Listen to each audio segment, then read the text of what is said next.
But speaking of impulsive, I released my song. I know I said this like 40 minutes wow, ago. yeah, we're back there. Yeah, Wow. and I just wanted to say, dude, like how that song came about was What's it called? oh, sorry, dude, I'm Nice. so bad at plugging my stuff.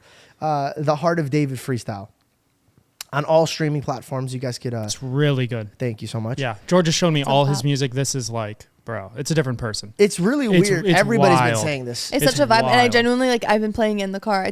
I called him. I was driving somewhere, and I played in the car by myself, and I was like, damn. I called him right away, and I was like, dude, like I know I said the song was good before, but like it really is good. Like if you could play a song by yourself in the car, Yeah. vibing, driving, it's a good song. Truth. I knew it was different than all my other music is because back in the day when I was making music, I would show my friends and they'd always be like, dude, that's good, man.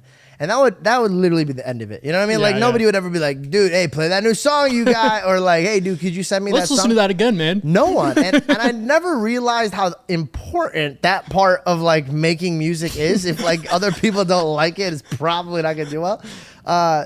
But how this whole song came about, because I did exit the music industry for two reasons. One, Logan and many other people recommended that are like, hey, man, just in case you don't know, you're not great at music. And I said, no way. I've won all the talent shows. And they're like, that's great.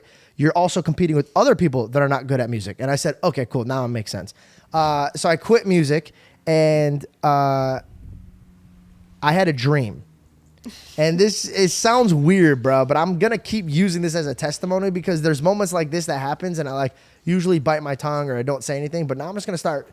There's a lot that happens behind the scenes that Dude, doesn't get talked like, about. So I'm going to start busting out my journals, bro. I Yeah, feel like that's going to it's be crazy. Like. And so anyway, so Bust them out. I had a dream and I forgot about this dream. So basically, have you ever had a dream where you forget about it and then you see something that reminds you of it and then you're like, oh, what the fuck? I like had a this dream. flashback. Exactly. Yeah.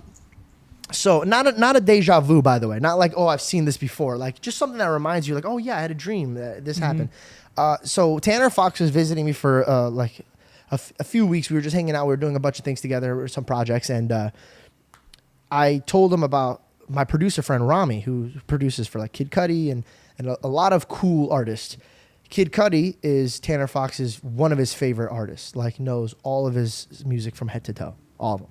So I said, yeah, man, if you want, he lives just not too far away from here. We could go pop by the studio and you can say hi to him and you can ask him questions. I don't know. I like connecting people to people that they look up to or they like their stuff because I like watching them talk. I know that sounds really weird, but I do. I like watching like Tanner being like, yo, how was this song made and blah, blah, blah. I like watching somebody get that information out. It's When just, they're in their element. Exactly. And because he knows more about that than you do. So there's these things. Oh, yeah. This guy like is in front of you and maybe you don't know all the stories. Then Tanner asks something. And it's like, oh my God, I didn't know. Yeah. I didn't know it was like that. Yeah. It was just something that I felt in my heart.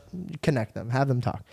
I called him, and he answers the phone, and I immediately remember my dream, and I go, dude, what? I had a dream. You made me a song, and everyone liked it. Like everyone who heard the song loved the song, and he looked at me, and goes, bro, I had a dream that I made you a song, and I was like, Which is wild because it's not like you guys talk every day. You know what I mean? No, barely, and it was cool because.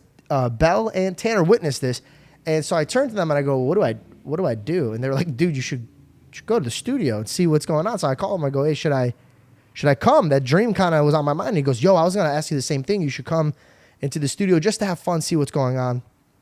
And I get there, and he's showing me all these beats, and they're like more trap beats. And I just got on one. Like, yeah, give me the money, I'm making a minute. And I'm just saying shit that like every other rapper does. Yeah. I'm having fun, and he shows me this one instrumental about Jesus being nailed to the cross. He's like, I wanted to produce something that Kanye would like. And I was like, oh, cool. So I listened to it, and I was like, whoa. So I got on again. I did that, da-da-da-da-da-da, and he paused it, and he looked at me. He goes, no. He's like, stop. He goes, what's on your mind? What's on your heart? He goes, just talk about it. And I said, okay. And recently I've been like in Proverbs and in Psalms. And for those of you guys that don't know, David, it was one of the kings that was after God's heart himself. And I found that to be so poetic that he was referenced as the man that was after God's heart. And so I thought that was just like a beautiful storyline. And so recently in my prayers, I've been asking God, I was like, man, I want the heart of David. You know, the good parts of David, the part that he was obsessed with God. And like, even though he had his own kingdom, he was more focused on what God wanted him to do. And so he plays the song again, and the first line was that, "As God give me the heart of David." And as soon as that left my tongue, while I was like, oh, this could be something special. And then we rapped again, and I stopped. And then I was like, oh, this is cool. So then I would listen to the last line that I'd say, and then I would punch into it. And then there were some times where I would like go for 30, 40 seconds, stop, and I'm like, okay, cool. How long did it take me to record the song altogether? I feel like we were there for like, what, an hour and a half? Yeah, but the whole Damn. thing done in an hour and a half. So Yeah. so from listening to the other trap songs to, so like the part where it was the Heart of David, I think it was 30 minutes. Yeah, like you actually recording the lyrics, yeah. Yeah, and I went to go delete it, and I was like, oh, no, I don't want to do this song.